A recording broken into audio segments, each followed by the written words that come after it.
My husband was raising a glass of Dom Perignon to a future that had been dead for 45 minutes. He stood there, gripping the waist of a 22-year-old heiress, looking like the king of the world, completely unaware that the server refilling his flute had just recorded his entire conspiracy to destroy me. He thought he was about to trade his wife for a 9-figure merger. He didn't realize he was actually trading his freedom for a prison jumpsuit. But before the handcuffs and the raid, before I destroyed his life with a smile on my face, I was just a woman in a cheap wig holding a stick covered in urine, thinking I was the luckiest girl alive. If you're watching this video, tell me where you're from or what time it is for you. The wig was a synthetic blonde bob I'd bought off Amazon for $29, and it smelled faintly of melted plastic and desperation. I was standing in the staff bathroom of the Obsidian Room, arguably the most pretentious venue in Chicago, trying to stop my hands from shaking long enough to fix the eyeliner that was currently threatening to make me look like a raccoon with a hangover. I stared at myself in the mirror.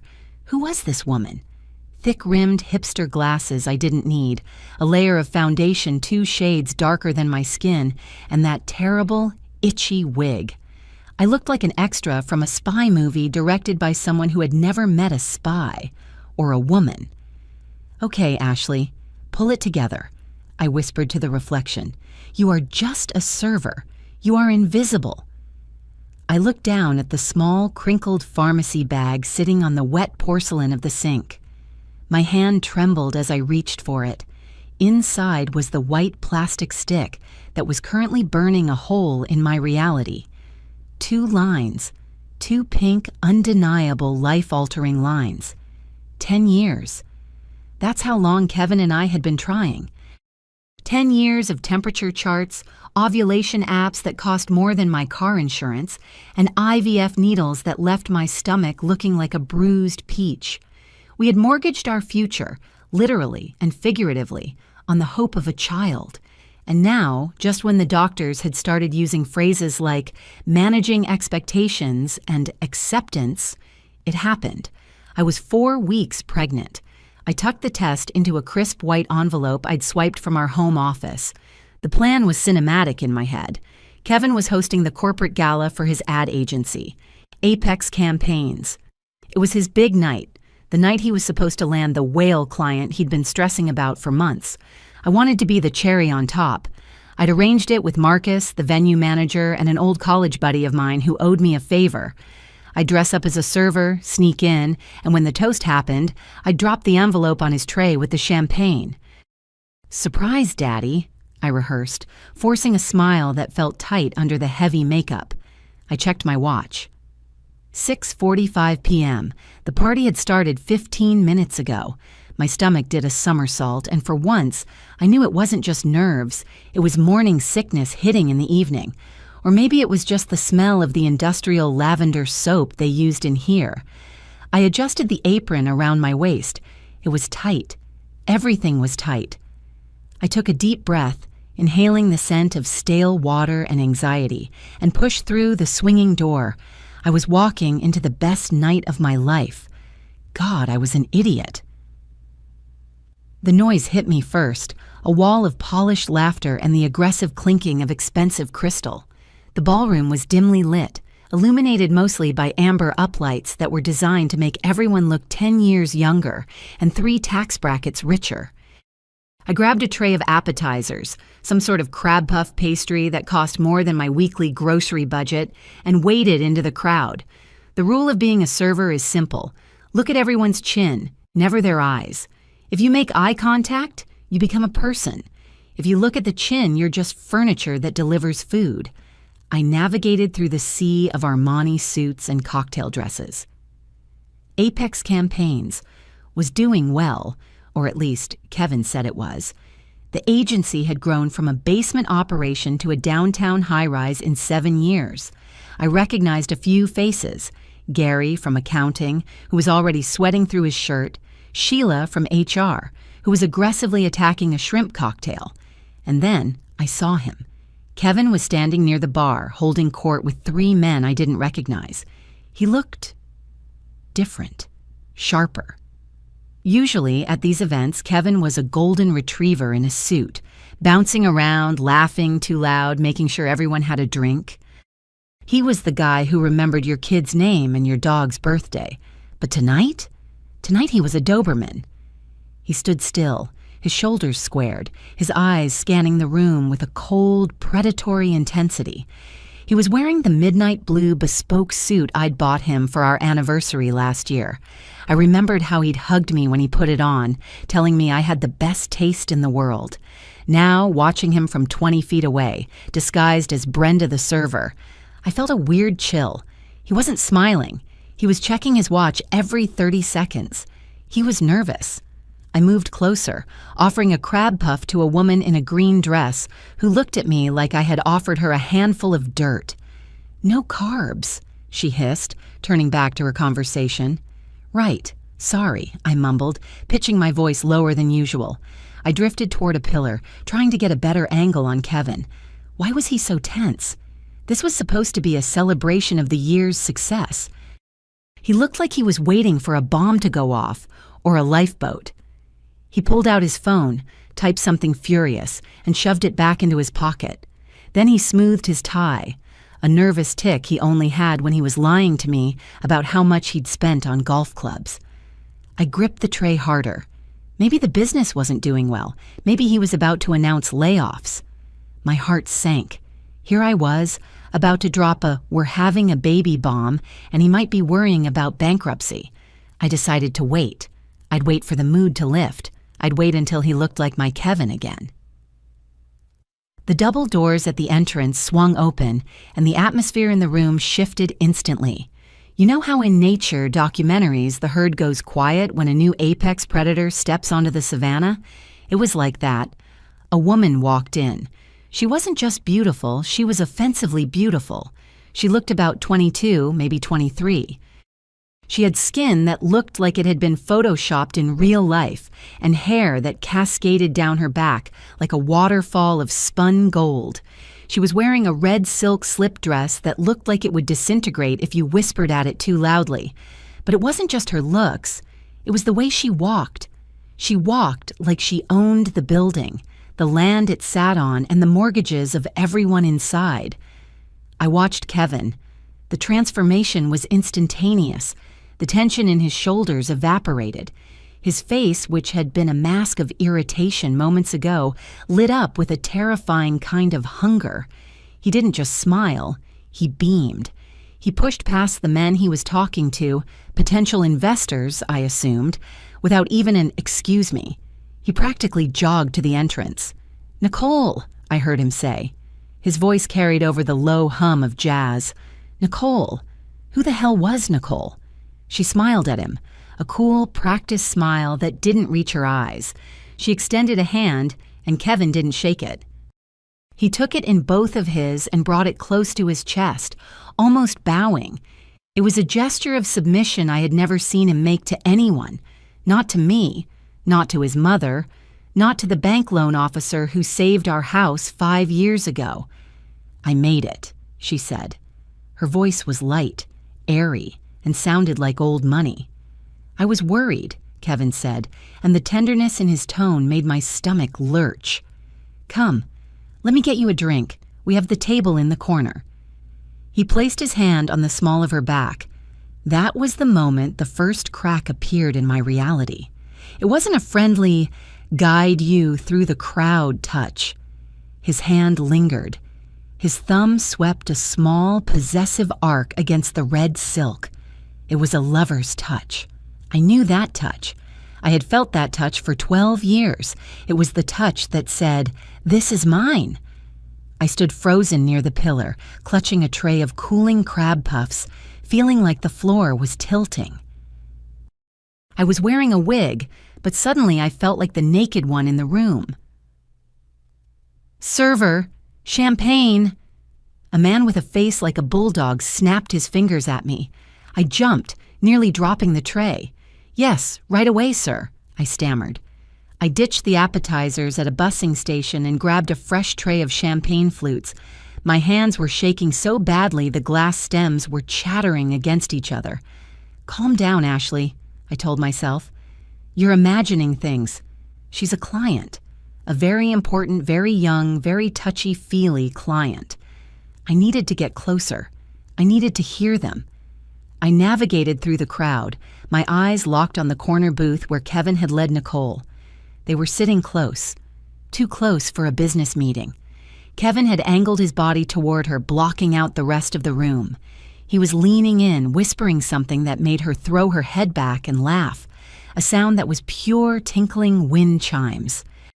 I approached their table from the side, staying in Kevin's peripheral blind spot. I started clearing empty glasses from the adjacent table, moving with agonizing slowness.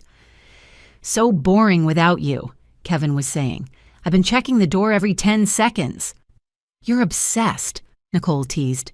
She took a sip of champagne, leaving a perfect crimson lip print on the rim. "Did you tell them?" "Not yet," Kevin said. His voice dropped lower. "I wanted to wait until you were here. It's better if we present a united front." "United front? For what?" I moved closer, picking up a napkin that someone had dropped on the floor. I was now 4 feet away from my husband's back. "My dad is still skeptical, Kev," Nicole said, her voice turning serious. "He thinks this is messy. He hates messy." "It won't be messy," Kevin promised. He reached out and tucked a strand of that golden hair behind her ear. My breath hitched in my throat. "I have it all under control. The paperwork is ready. I just need to pull the trigger." "And the wife?" Nicole asked casually. The world stopped. The jazz music, the laughter, the clinking glasses, it all went silent. All I could hear was the blood rushing in my ears like a roaring ocean. "The wife," Kevin repeated. He didn't say my name.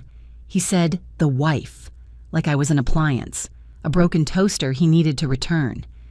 "She doesn't suspect anything," Kevin said. "She's simple. She's focused on her little projects, the IVF stuff. It keeps her distracted." Simple. I felt bile rise in my throat. I clamped my mouth shut, fighting the urge to scream. I gripped the dirty glasses on my tray so hard I thought they would shatter. "Well," Nicole sighed, looking bored, "just make sure she doesn't cause a scene. The Sutton name can't be dragged through a tabloid divorce. Daddy would kill you. Literally." "Don't worry, sweetheart," Kevin said. "I've got an exit strategy. She'll be gone before the ink dries on the partnership." Sweetheart. He called her sweetheart. He hadn't called me that in 3 years. I should have walked away. I should have thrown the tray of champagne in his face and stormed out. But something cold and dark was settling over me, freezing the panic into a sharp, icy clarity. I needed to know the rest. I needed to know why. I pretended to wipe down the table next to them, keeping my back turned.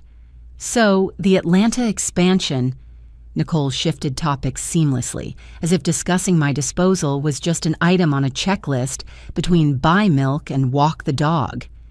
"Daddy says if the merger goes through, he wants you running the media arm. That's a $20 million budget, Kev." "I know," Kevin said, and I could hear the greed dripping from his voice. It was thick and syrupy. "Project Atlanta is going to be huge. We take Apex, we merge it with Sutton Holdings, and we go national. I've already moved the assets around to make the books look cleaner." "Cleaner?" Nicole laughed. "You mean you hid the debt?" "I mean, I optimized the portfolio," Kevin corrected her, sounding smug. "Arthur doesn't need to know about the bridge loans. Once his capital hits the account, it all washes out anyway." I froze. "Bridge loans? What bridge loans?" "I did our taxes. I saw the accounts. There were no bridge loans, unless there were accounts I didn't see." "Just be careful," Nicole said.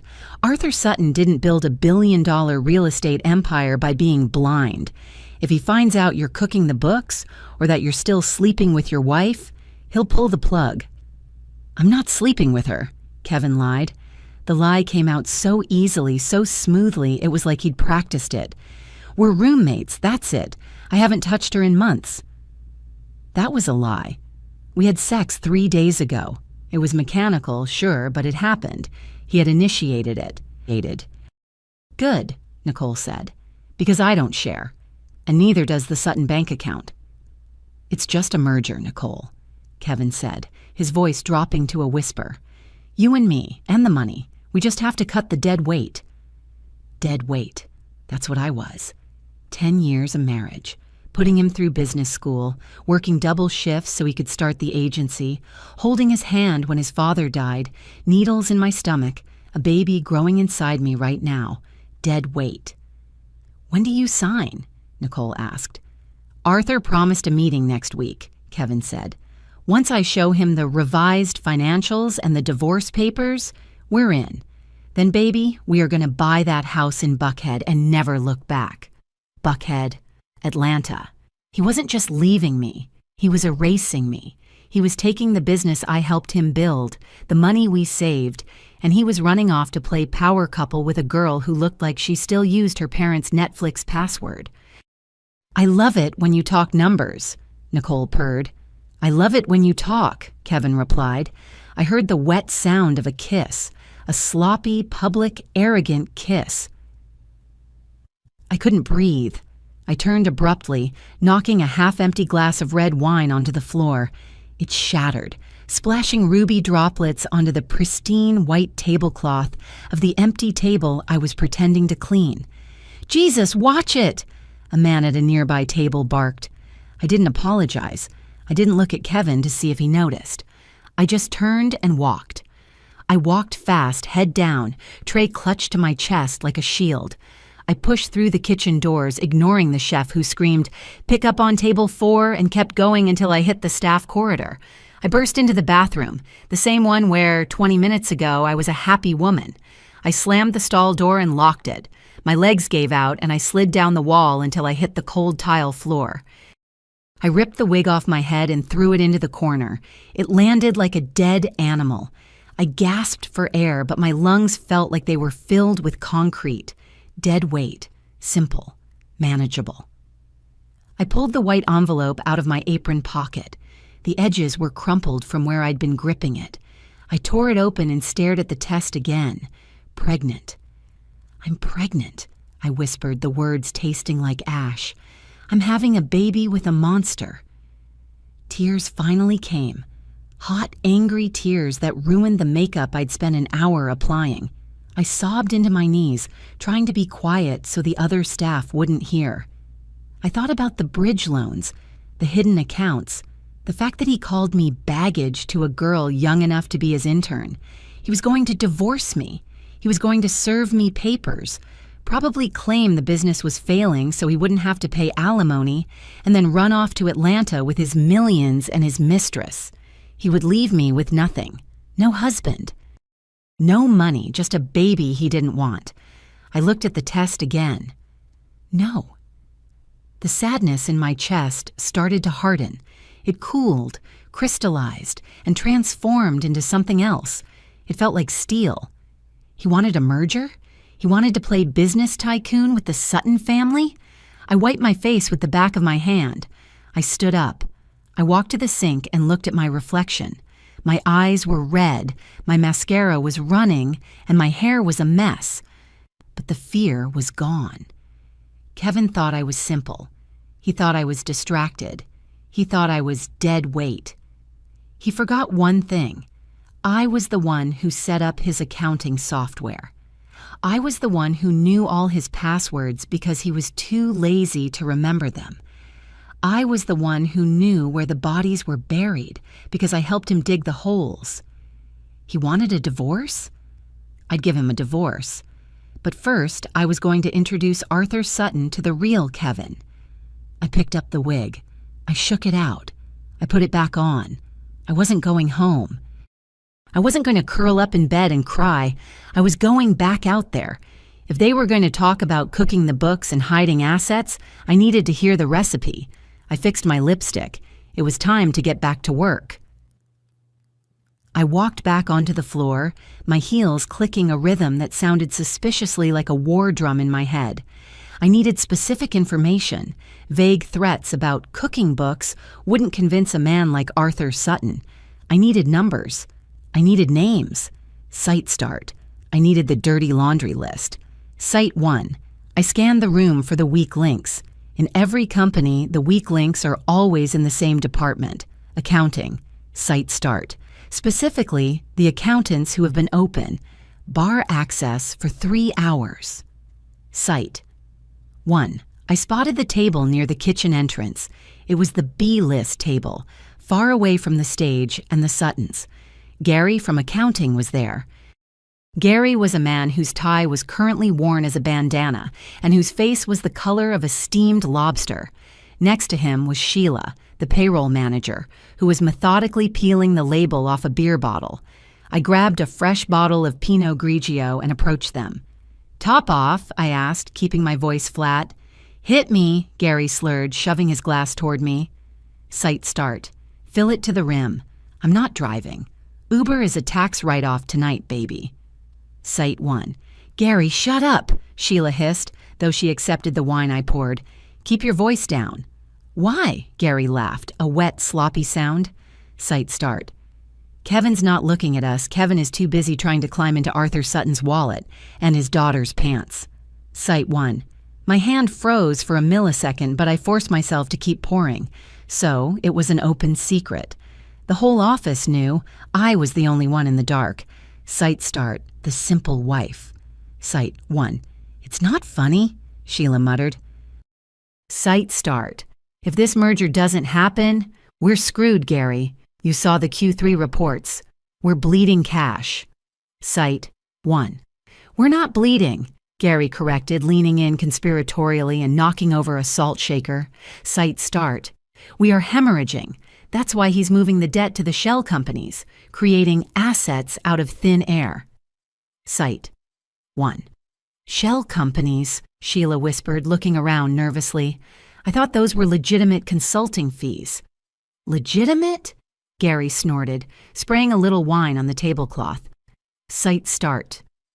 "Blue Jay Consulting, Apex Strategics? Those aren't companies, Sheila. Those are P.O. boxes in Delaware. He's pumping the revenue numbers to make us look profitable for the Sutton valuation. It's a classic pump and dump.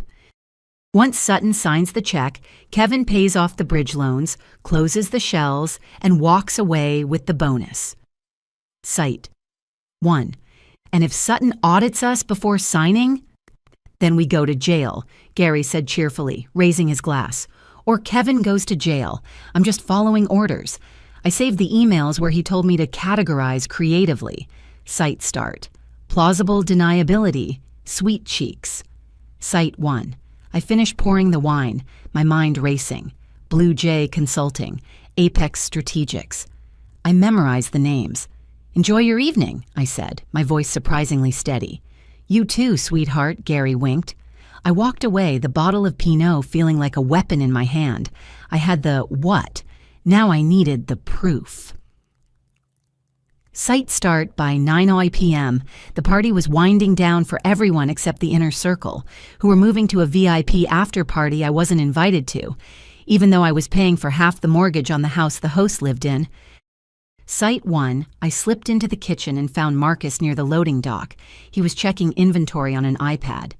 "Hey," I said, pulling the wig off. The cool air hitting my sweaty scalp felt like salvation. "Ashley!"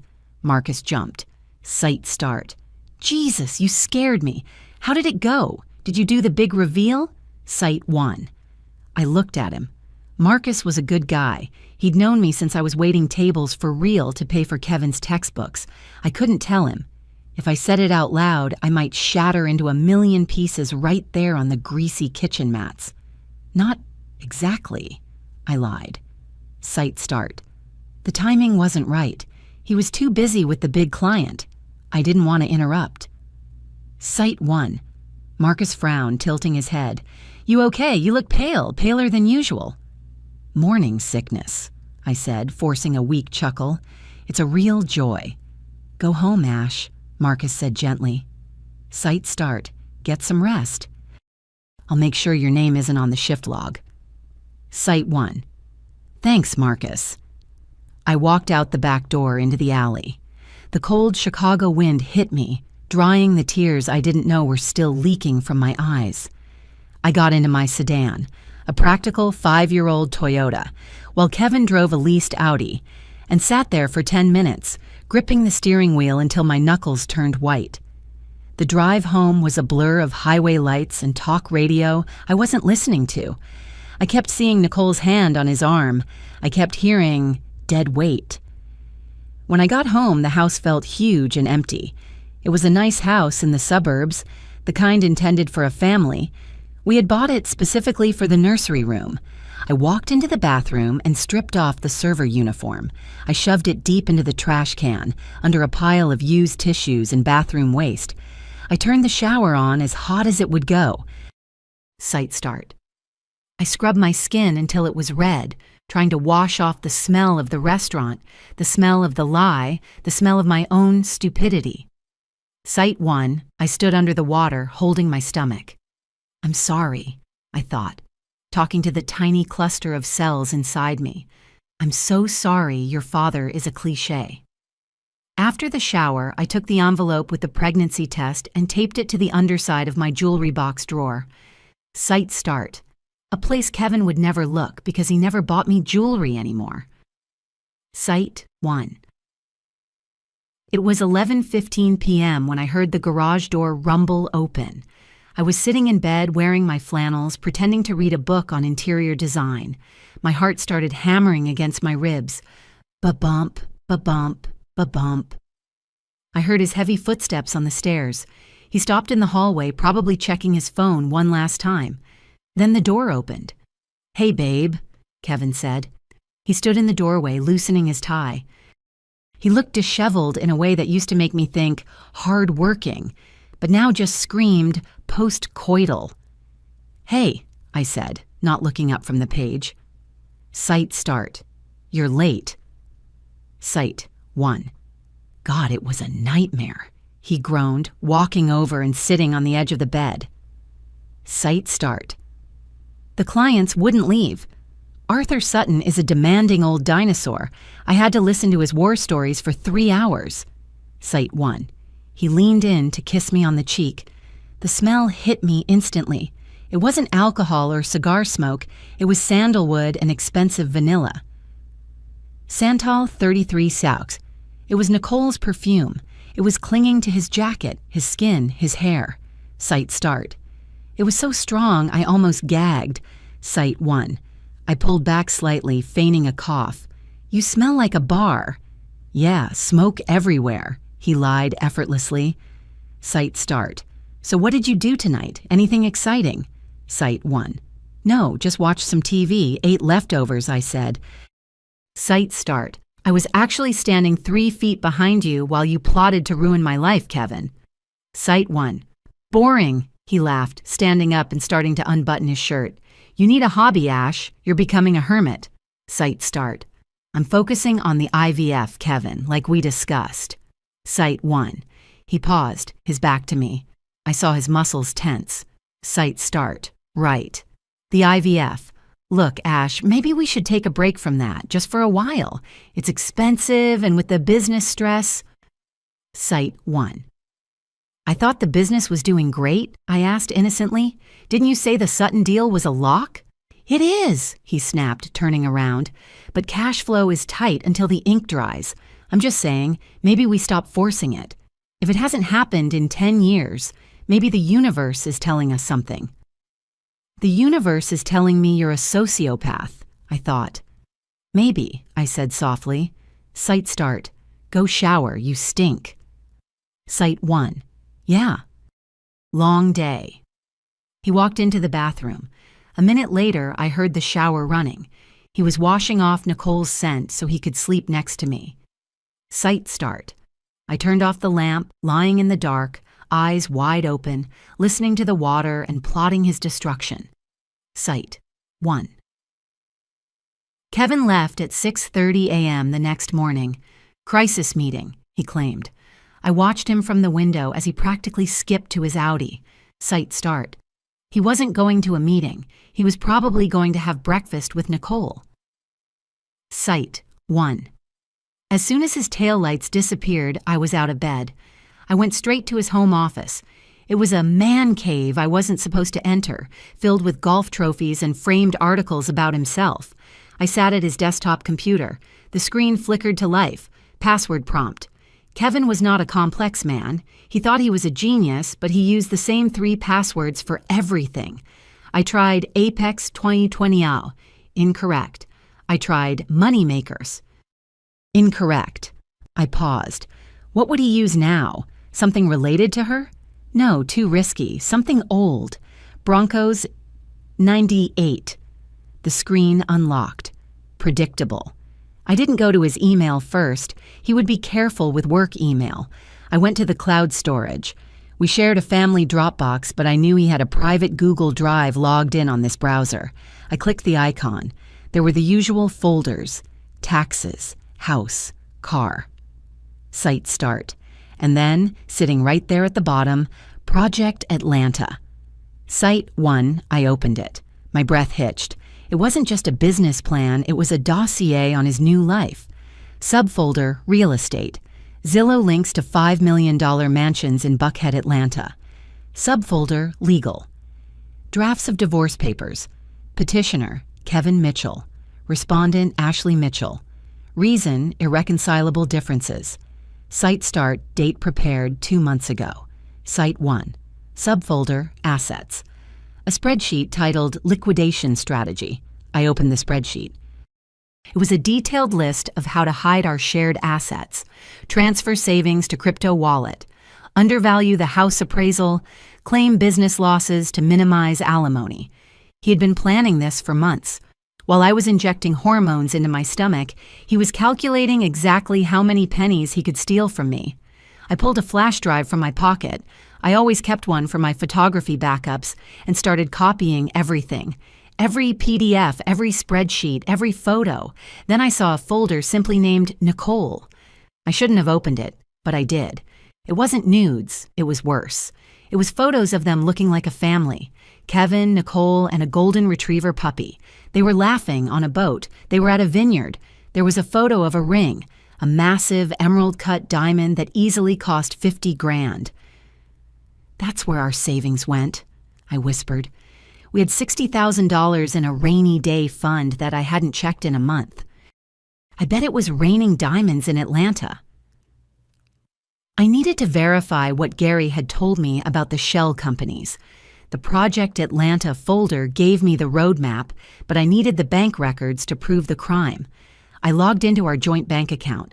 Nothing suspicious there, just the mortgage and utilities. That was his decoy. I switched to the agency's banking portal. Kevin had given me admin access years ago when I helped him set up the payroll system, and he had never revoked it. He probably forgot I had it. Site start. Arrogance is a hell of a drug. Site 1, I logged in. I filtered the transactions for the last 6 months. There it was. Oct 12. Wire transfer, $15,000 to Blue Jay Consulting, LLC. O20.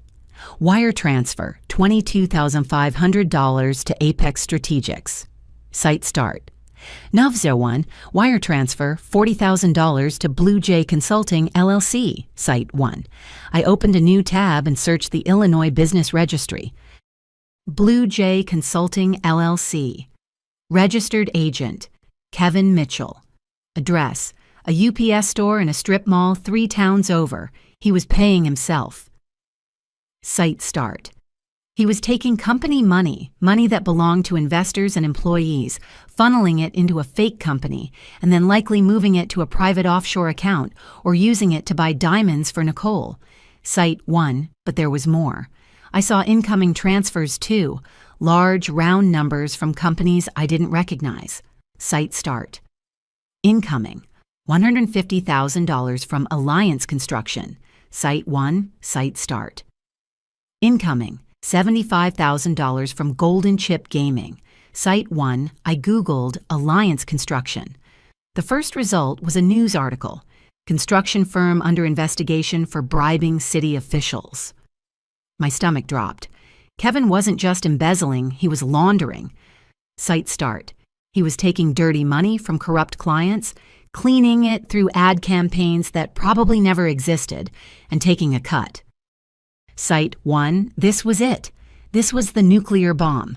Arthur Sutton, the man who prided himself on his pristine reputation, was about to get into bed with a money launderer. I printed everything. Site start.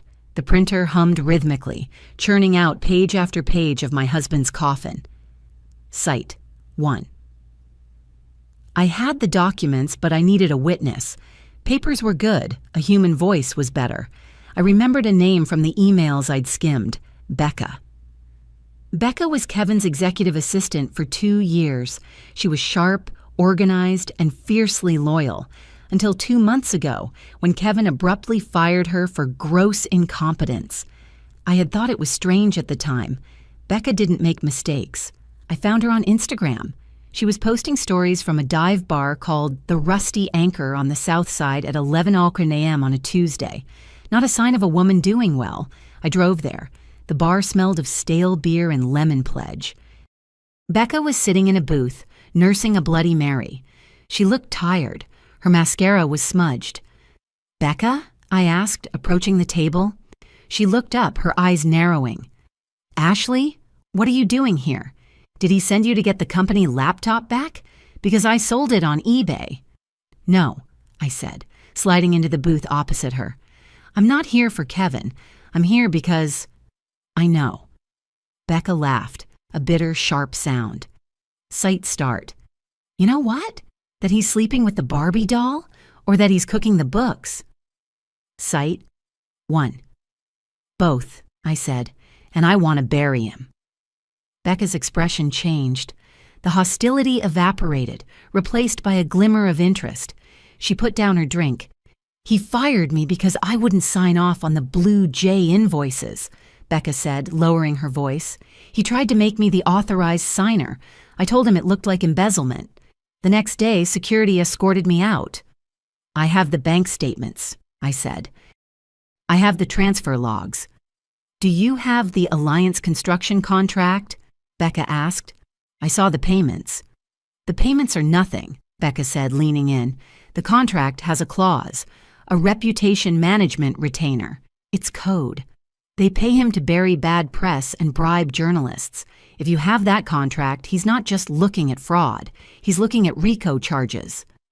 "Where is it?" I asked. "It's not in the cloud," Becca said. "He keeps the physical wet ink originals in a safe. In the office, behind the portrait of himself." "Of course it's behind the portrait." I rolled my eyes. "Do you know the combination?" Becca smiled, and it was a terrifying, beautiful thing. "It's Nicole's birthday, 04-22-01. I heard him muttering it when he changed it." "You're amazing, Becca." "Burn him to the ground, Ashley," she said, raising her glass. "For both of us." I wasn't Ashley Mitchell anymore. Ashley Mitchell was a woman who bought her clothes at Target and apologized when people bumped into her. Today, I was Elena Ramirez, VP of Marketing for a boutique European skincare line that didn't exist. I stood in front of the mirror in the staff restroom of a Starbucks across the street from the Sutton agency. I had spent 3 hours watching YouTube tutorials on contouring. I had sculpted my face until my cheekbones looked sharp enough to cut glass. I was wearing a charcoal gray power suit I'd bought on a credit card Kevin didn't know about, a card I'd opened in my maiden name just in case 5 years ago. It felt like armor. I checked my reflection. Dark lipstick. Hair pulled back in a severe, sleek bun. No wedding ring. I looked expensive. I looked like a woman who fired people for fun. "Showtime," I whispered. I walked across the street, dodging a bike messenger, and pushed through the revolving glass doors of the Sutton building. The lobby smelled of white tea and money. The security guard didn't even ask for ID. He just saw the suit and the attitude and waved me toward the elevator bank. The Sutton agency was on the top floor. When the elevator doors opened, I stepped into a world that was designed to make normal people feel like trolls. Everything was white. White floors, white walls, white leather furniture. The only color came from the 6-foot-tall models lounging on the sofas, scrolling through their phones with bored expressions. I walked up to the reception desk. The receptionist was a guy who looked like he'd been 3D printed from a GQ catalog. "Can I help you?" he asked, not looking up from his iPad. Elena Ramirez, I said, my voice dropping an octave. To see Zara Sutton. I don't have an appointment, but tell her it concerns a 6-figure contract for the Ageless campaign. He looked up. He scanned my suit, my bag, a fake Birkin I'd borrowed from Becca, and my face. I held his gaze. I didn't blink. "One moment," he murmured, picking up the phone. I turned and looked at the wall behind me. It was covered in framed magazine covers. Vogue, Elle, Harper's Bazaar. And there, in the center, was a framed photo of the Sutton family. Arthur looking like a bulldog in a tuxedo, Zara looking like a queen, and Nicole looking innocent. I felt a surge of nausea, but I swallowed it down. I wasn't here to be sick. I was here to plant a virus. "Ms. Sutton will see you," the receptionist said, sounding surprised. "She has 10 minutes between castings." 10 minutes is all I need, I said. Zara Sutton's office was larger than my entire downstairs living area. It was corner glass, offering a panoramic view of Chicago that made the cars look like Hot Wheels. Zara was sitting behind a desk made of what looked like a single slab of black marble. She didn't stand up when I walked in. She just watched me over the rim of her reading glasses. She was 50-something but looked 30-something, thanks to what I assumed was a very talented surgeon and a diet of kale and soles. "Ms. Ramirez," she said. Her voice was cool, smooth, and utterly terrifying. "My assistant says you have a budget." "I have a budget," I lied, sitting in the chair opposite her without being asked. "And I have a problem. My company is launching a new retinol line. We need faces that scream elegance, not TikTok influencer. We were told Sutton is the only agency in Chicago that understands the difference. Flattery, the universal key." Zara's lips twitched, almost a smile. "You heard correctly. We are very selective." "Good," I said, opening my portfolio. I had filled it with stock photos of cosmetic bottles I'd printed at Kinko's. "Because we are too. We're looking for a long-term partnership, exclusive representation for your top talent in the 35-plus bracket." We spent 7 minutes discussing imaginary contract terms. I spoke fluent corporate speak, synergy, deliverables, Q4 projections. I could see Zara relaxing. She smelled money. She thought she was closing a deal. I checked my watch. "This all looks promising, Zara. I'll have my legal team draft the prelims." "Excellent," Zara said, finally standing up. She smoothed her skirt. "We look forward to working with you." I stood up too. I picked up my bag, then paused. This was it, the pivot. "Oh, one small thing," I said, casually, as if I were asking for a parking validation. "My legal team is very thorough with vendor vetting. We had a situation last year with a partner agency. Bad press, embezzlement scandal. It was a nightmare." Zara nodded sympathetically. "Due diligence is essential." "Exactly," I said. "We usually work with the big firms, Ogilvy, Leo Burnett, but I heard you're expanding your media arm, partnering with a boutique firm? Apex Campaigns, was it?" The air in the room changed instantly. The temperature dropped 10 degrees. Zara froze. Her hand, which had been reaching for a business card, stopped in midair. "Apex? Why do you ask?" "Oh, just curiosity," I shrugged. "I know the owner, Kevin Mitchell. Or rather, I know of him. We audited them for a potential project a few months ago." I let the sentence hang there. Zara's eyes narrowed. "And we decided to go in a different direction," I said, choosing my words with surgical precision. "Their financials were creative.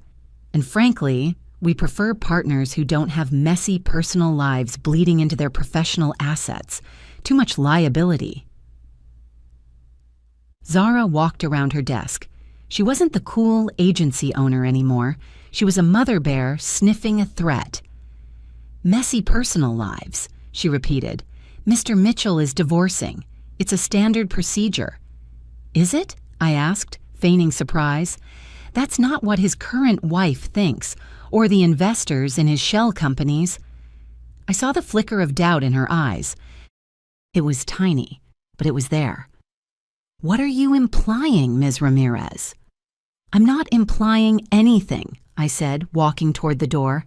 "I'm just saying, if I were merging my family's empire with a man who uses a UPS store as a corporate headquarters for his consulting firm, I'd maybe double-check the bank statements, specifically the transfers from Blue Jay Consulting." I put my hand on the doorknob. "Wait," Zara said. Her voice was sharp. I turned back. "Who are you really?" she asked. "You know too much for a skincare rep." "I'm someone who hates seeing successful women get played by mediocre men," I said. "Check the public records on Blue Jay Consulting.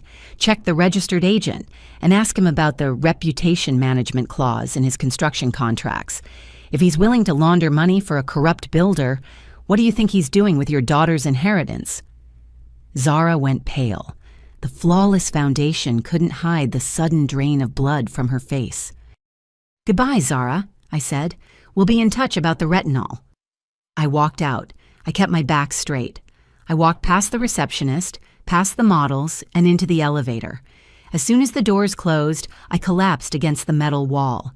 My knees were shaking so hard I thought I was going to fall over. I hyperventilated for exactly 10 seconds. 1, 2, 3, then forced myself to stand up.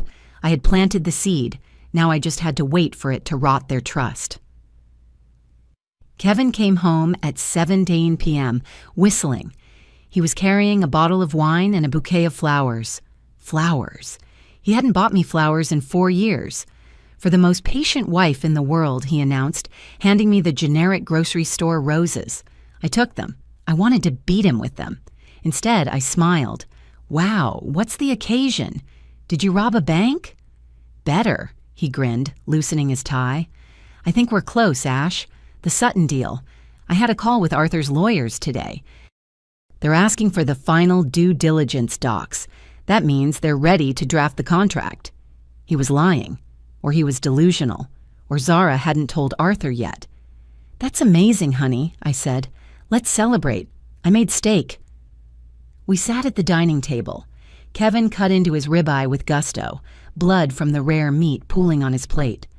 "So," I said, picking at my salad, "these Suttons, they seem intense. Are they family-oriented?" "Very," Kevin said, chewing with his mouth half open. "Old school values. That's why I have to be careful, you know? Present the right image." "Right," I said. "The roommate's image." He stopped chewing. He looked at me, suspicion flickering in his eyes. "We talked about this, Ash.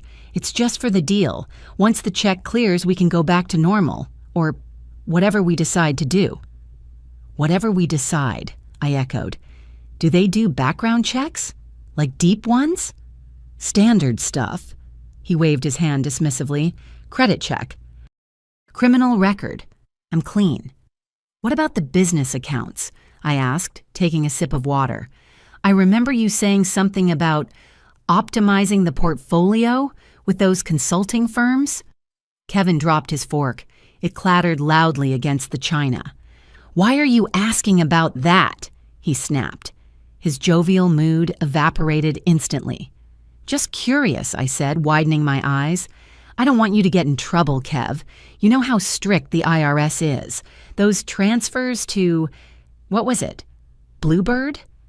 Blue Jay," he corrected automatically, then froze. "How do you know that name?" "You mumbled it in your sleep," I lied smoothly. "You were stressing about invoices." He stared at me for a long moment. He was trying to figure out if I was smart enough to be a threat. He decided I wasn't. "It's fine, Ashley," he said, his voice cold. "It's just accounting strategy. Don't worry your pretty little head about it." Pretty little head. "Okay," I said. "I won't." I watched him eat. He was devouring the steak like a man who thought he was at the top of the food chain. He had no idea he was already in the trap. 30 minutes later, we were cleaning up. My phone was in my pocket, set to voice memo mode. I had been recording the whole dinner, but he hadn't admitted to anything criminal, just general jerk behavior. Then his phone rang.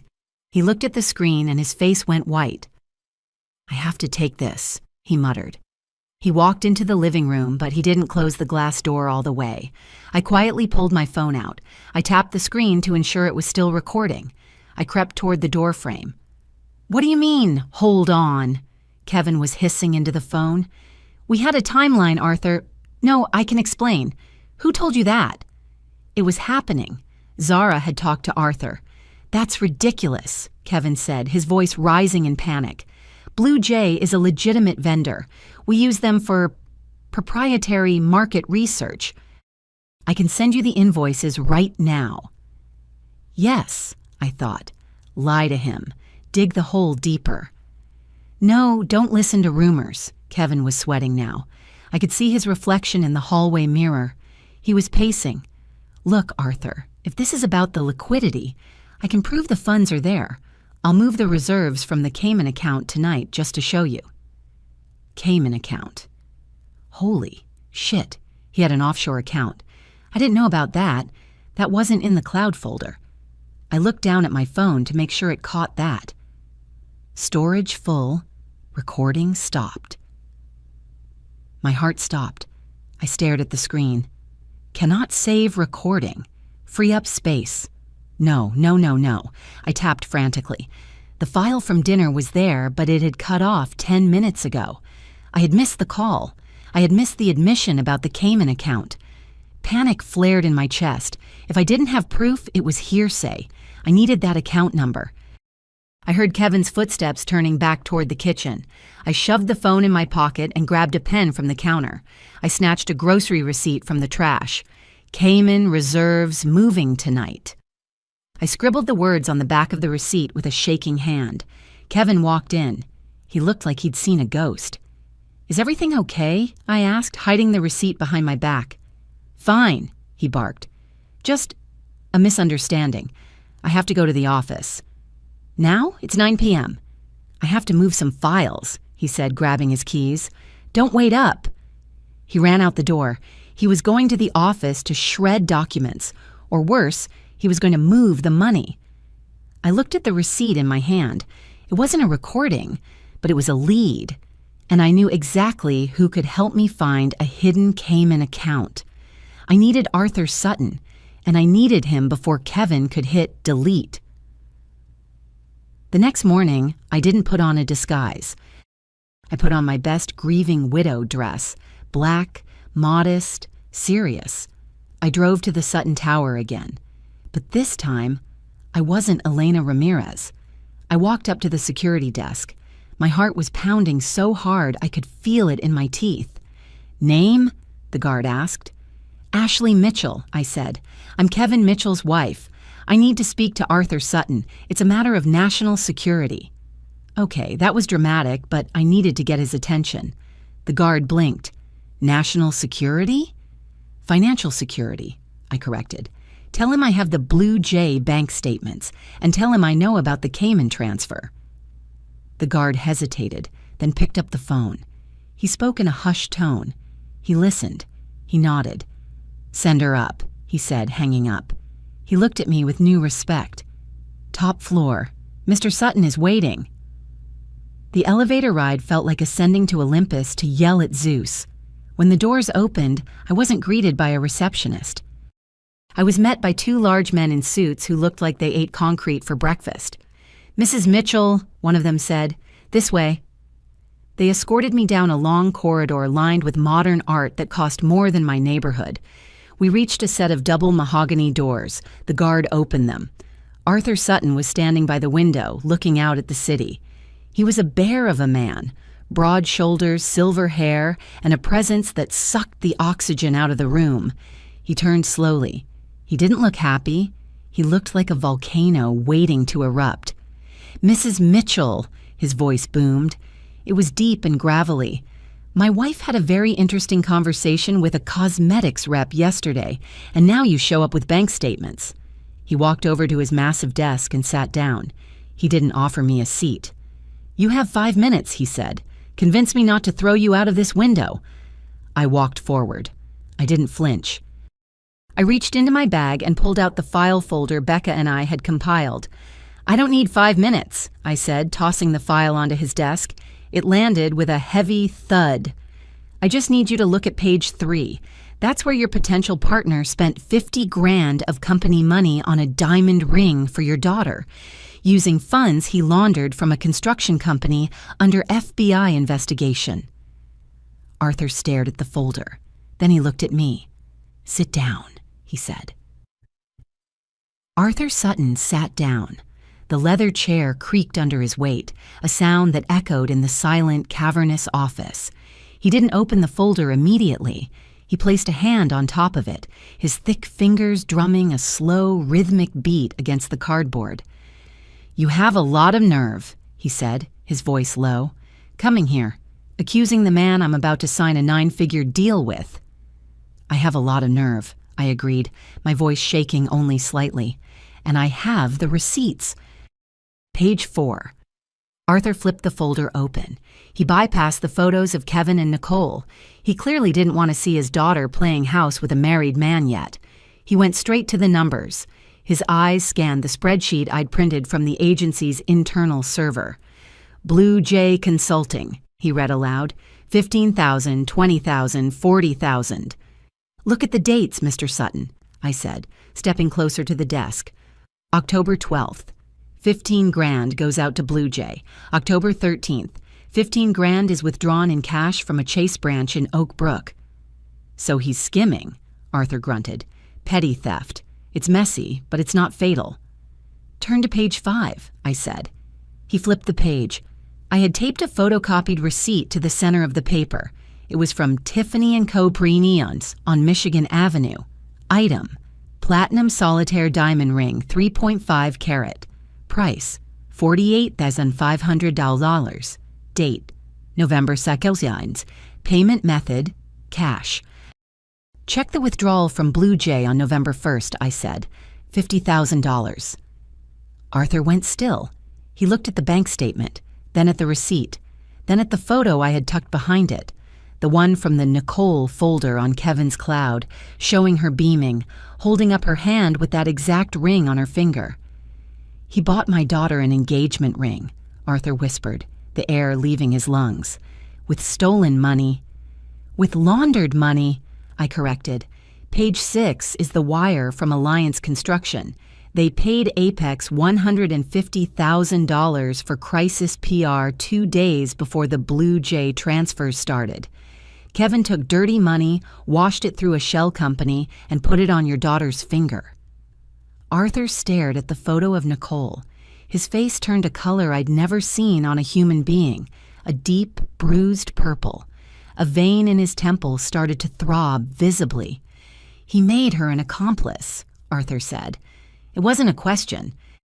If the feds trace that ring—" "They seize it," I said, "and they ask her why she accepted a gift purchased with the proceeds of a crime." Arthur closed the folder. The sound was like a gunshot. Arthur stood up and walked to the window. He stared out at the gray Chicago skyline, his hands clasped behind his back. He looked like a general surveying a battlefield where he had just lost a battalion. "Why are you showing me this?" he asked, not turning around.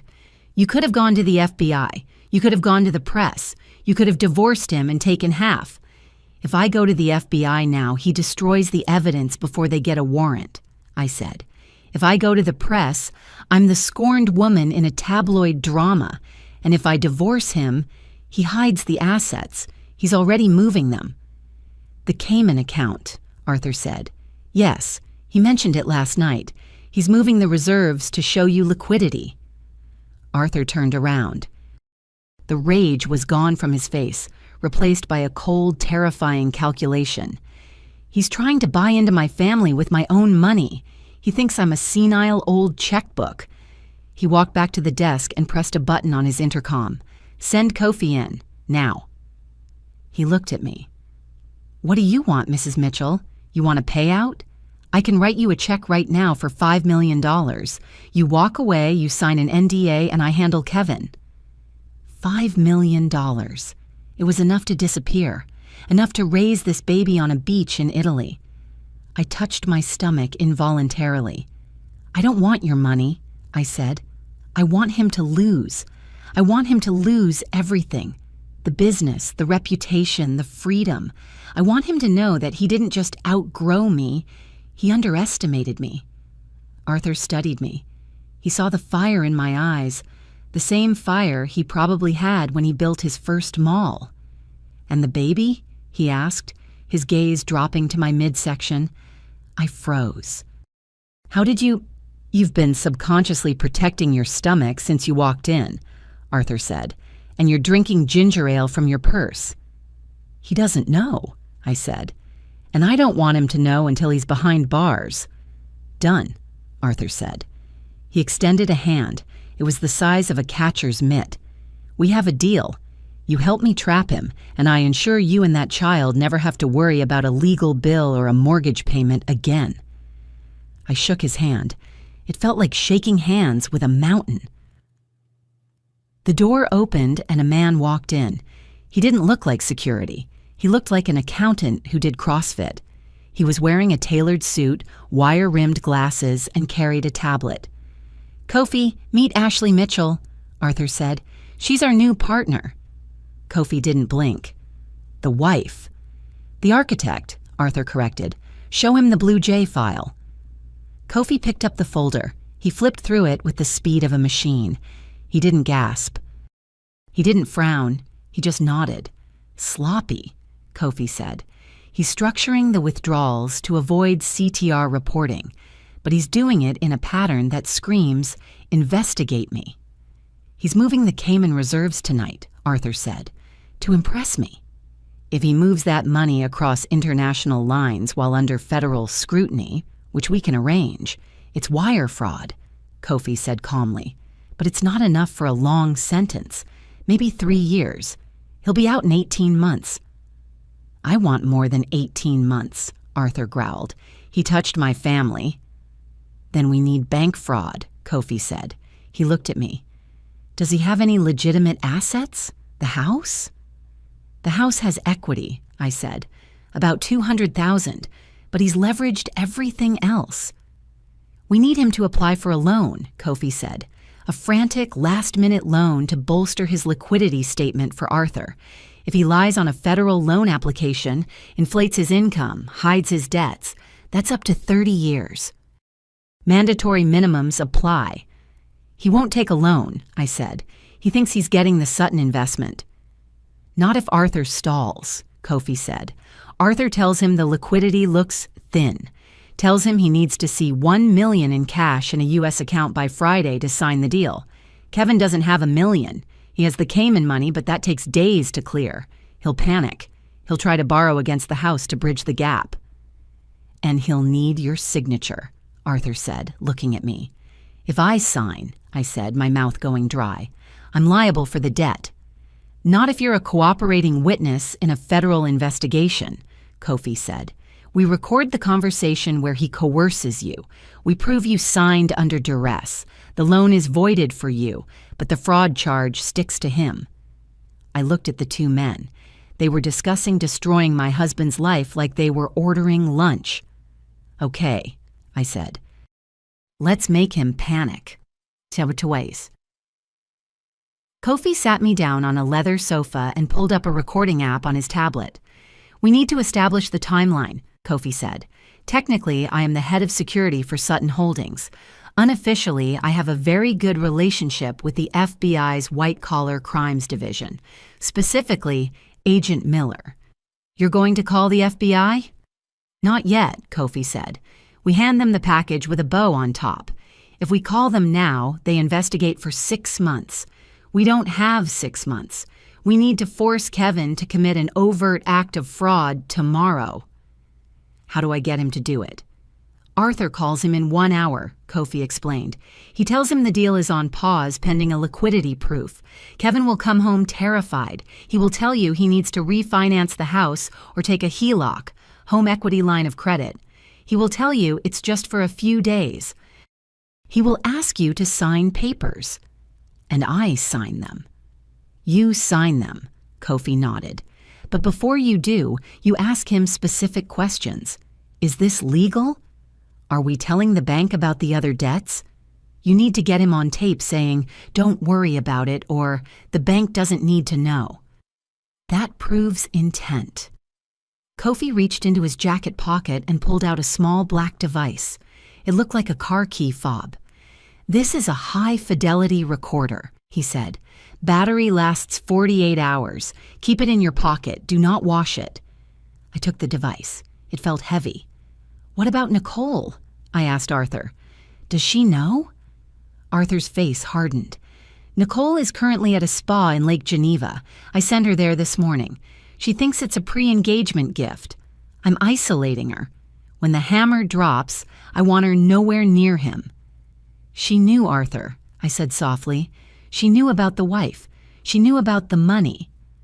"I know," Arthur said, and his voice sounded old. "And I will deal with my daughter. But Kevin Mitchell is the one who corrupted her, and he is the one who will pay." I got home at 4 p.m. I put the key fob in the pocket of my cardigan. I made tea. I sat in the living room and waited. At 5:15 p.m., Kevin burst through the front door. He didn't even say hello. He was pale, sweating, and his eyes were wild. "Where is the deed?" he shouted, throwing his briefcase on the floor. "Ashley, where is the deed to the house?" "Kevin, what's wrong?" I asked, standing up. I casually slid my hand into my pocket and pressed the button on the fob. A tiny vibration confirmed it was recording. "Sutton," he spat. "The old bastard, he changed the terms. He wants to see $1 million liquid in the Chase account by Friday or the deal is off." $1 million? I gasped. "We don't have $1 million. I have 600 coming from an investment," he stammered. "But it won't clear in time. I need 400. Now." He started rummaging through the desk drawers, throwing papers everywhere. "I need to tap the equity," he said. "I called the mortgage broker. He can rush a HELOC if we sign tonight. He owes me a favor." "Kevin," I said, putting a tremor in my voice. "A HELOC? That puts the house at risk. If the business fails—" "The business isn't going to fail," he screamed, turning on me. "This is a $20 million merger, Ashley. Do you understand?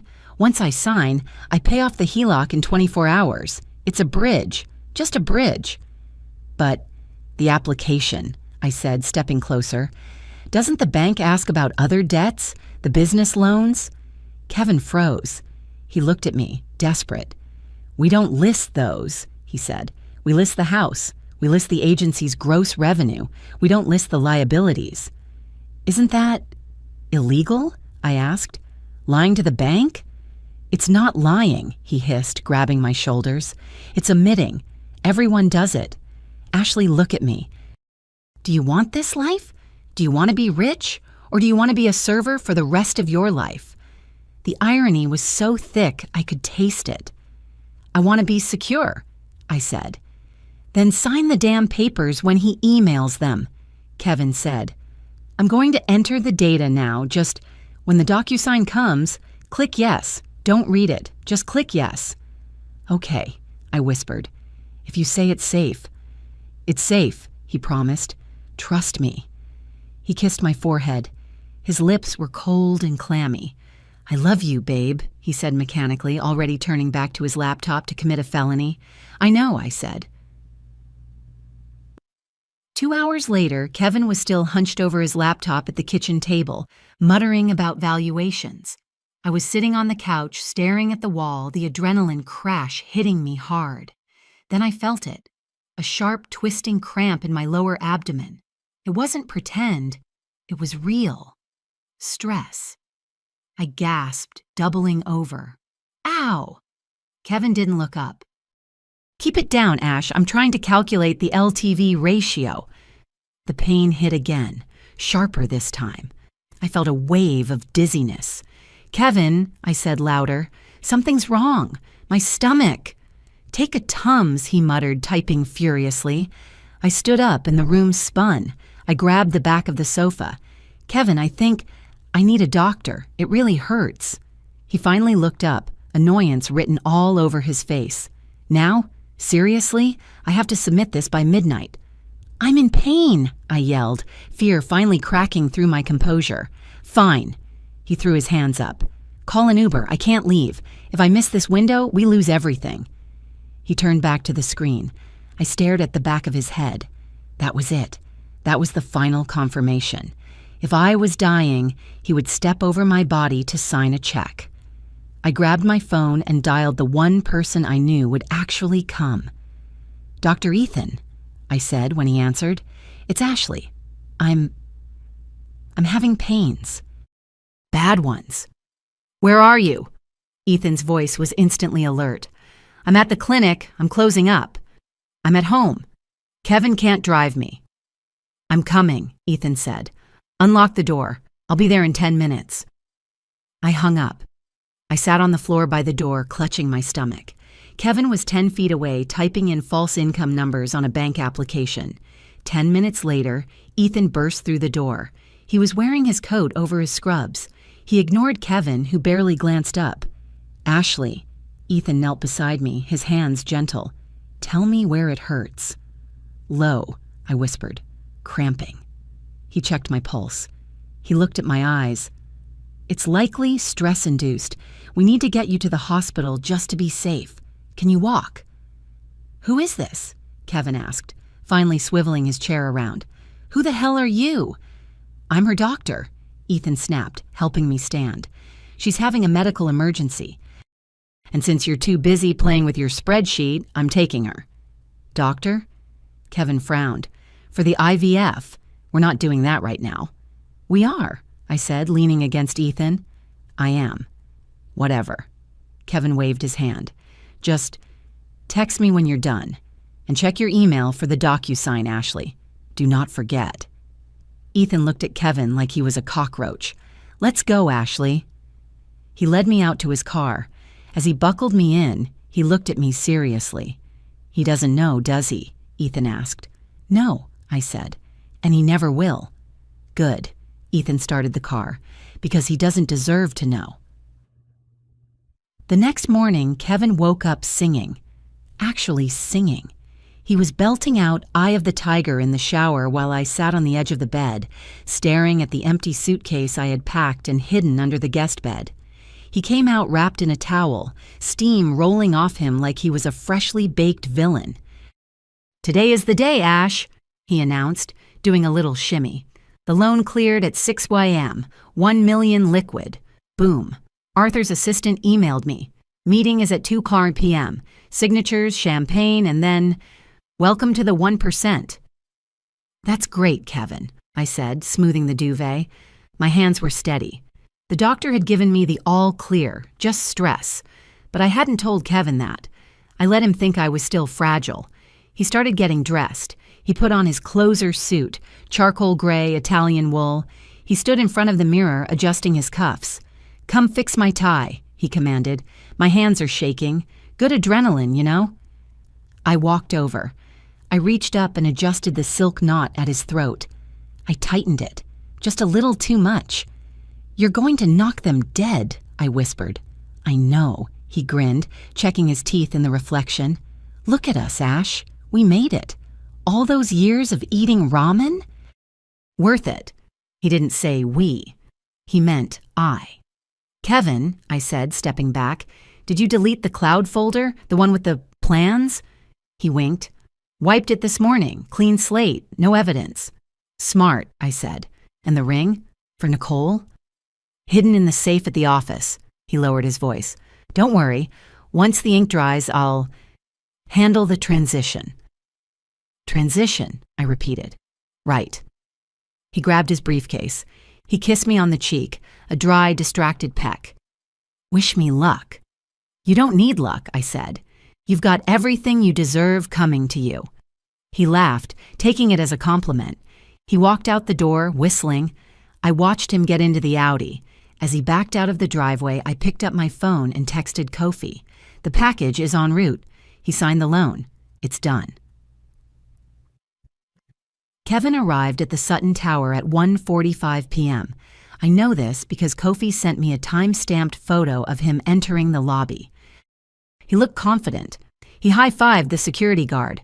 At 2 p.m., he was escorted to Conference Room B, not the office, a windowless room on the 40th floor. At 2:30 p.m., I imagined he checked his watch, maybe texted Nicole. At 3:00 p.m., the coffee in the carafe would have gone cold. At 3:30 p.m., the panic would have set in. I was sitting in my kitchen, drinking herbal tea, imagining the scene. Arthur Sutton wouldn't show up. Neither would his lawyers. Kevin would be sitting there alone with his briefcase full of fraudulent financial statements. At 4:00 p.m., my phone buzzed, a text from Kevin. Delays. Arthur is stuck in a deposition, still waiting. I didn't reply. At 4:45 p.m., another text. Nicole isn't answering. Do you know if the landline is working? At 5:15 p.m., the final text. They kicked me out. Security just came in and told me to leave. Said the meeting was canceled. What the hell is going on? I smiled. He was in the elevator now, going down. The king of Chicago falling 40 floors in 40 seconds. He tried to call me. I let it go to voicemail. He tried again. I turned my phone off. Kevin stormed into the house at 6:00 p.m. He looked like a man who had been dragged behind a truck. His tie was loose, his hair was wild, and his face was a mask of pure, unadulterated rage. "Ashley!" he screamed, slamming the door so hard the windows rattled. "Where are you?" I was in the living room, sitting in the armchair, waiting. "I'm here," I said calmly. He marched in, throwing his briefcase onto the sofa. "They played me. The Suttons played me. Arthur ghosted me. Nicole's number is disconnected, and security treated me like a vagrant. I bet it's a negotiation tactic. They want me to sweat." He started pacing, manic. "I need to call the bank. I need to move the loan money back before the interest hits. Where is my laptop?" "Kevin," I said. "Not now, Ashley. I have to fix this." "Kevin," I said louder. "Listen." "What?" he snapped, spinning around. Thump, thump, thump. Heavy, authoritative knocks on the front door. Not a neighbor, not a delivery driver. That was the knock of people who carry battering rams. "Police! Federal agents! Open the door!" Kevin froze. His mouth opened, but no sound came out. He looked at the door. Then he looked at me. "Ashley, what is that?" "It sounds like the consequences," I said, taking a sip of tea. "Open it now or we breach." Kevin scrambled backward, tripping over the rug. "Did you call them? What did you do?" The front door splintered open. It wasn't like the movies. It was louder. A dozen agents in windbreakers swarmed the hallway. FBI, IRS, CI. "Kevin Mitchell!" a lead agent shouted, guns drawn but pointed low. "Show me your hands." I didn't," Kevin stammered, raising his hands. He looked small. He looked like a child caught stealing candy, except the candy was millions of dollars and the punishment was federal prison. "Secure the premises," the agent barked. "Team 2, upstairs. Team 3, get the electronics." They moved past me like a river around a stone. They knew who I was. Kofi had briefed them. I was the asset. One agent approached Kevin, spun him around, and slammed him against the wall. The sound of cuffs clicking shut was the most beautiful music I had ever heard. "Kevin Mitchell, you are under arrest for wire fraud, bank fraud, and money laundering," the agent recited. "This is a mistake," Kevin yelled, trying to twist his head to look at me. "Ashley, tell them about the business. Call our lawyer." I stood up slowly. I walked over to where they were holding him. "We don't have a lawyer, Kevin," I said. "We can't afford one. You spent all our money on diamonds." Kevin stopped struggling. He stared at me, his eyes wide with shock. "What?" "The ring," I said. "In the safe, behind your portrait. Combination 042201. I looked at the lead agent. "The safe is in his office at the agency. The contract with Alliance Construction is in there too. The wet ink original." Kevin's face went slack. The blood drained out of him so fast he looked gray. "You," he whispered. "You told them?" "I told them everything," I said. "I told them about Blue Jay. I told them about the loan application you forced me to sign. I gave them the recording, Kevin." "Recording?" I reached into my pocket and pulled out the small black key fob. I held it up. Elena Ramirez says hello, I said. The recognition hit him like a physical blow. He remembered the name I'd used with Zara. He realized the scope of the betrayal. "You bitch," he hissed. "I built this for us. I did this for us." "You did this for a 22-year-old in a red dress," I said coldly, "and now you're going to jail for her." "Get him out of here," the agent ordered. They dragged him out. He was screaming my name, cursing, crying. I watched him go. I didn't feel sad. I didn't feel guilty. I felt lighter. 3 weeks later, the Cook County Metropolitan Correctional Center. The room smelled of bleach and despair. I sat on a metal stool looking through the thick glass divider. Kevin sat on the other side. He looked terrible. He had lost weight. His hair was greasy. The orange jumpsuit washed him out. He picked up the phone. I picked up mine. "You look good," he said, his voice raspy. "Are you enjoying the house?" "I sold the house," I said. "Or rather, the bank seized it to pay back the fraudulent loan. But Arthur Sutton bought out the equity. He was generous." "Arthur," Kevin spat the name. "He set me up." "You set yourself up, Kevin. Arthur just provided the rope." "My lawyer says I'm looking at 8 years, Kevin said, his voice cracking. 8 years, Ashley. Federal. No parole." "Sounds about right," I said. "Bank fraud carries a heavy mandatory minimum. If you testify," he started, looking at me with those puppy dog eyes that used to work. "If you tell them you knew, if you say it was a joint decision, maybe they go easier on me. Maybe I get probation." "Why would I do that?" "Because we were married." He slammed his fist against the glass. The guard behind him took a step forward. "Because I'm your husband." "Ex-husband," I corrected. I slid a manila envelope through the document slot. "Divorce papers," I said. "Uncontested. You sign everything over. No alimony, no contact." "Why should I sign?" he sneered.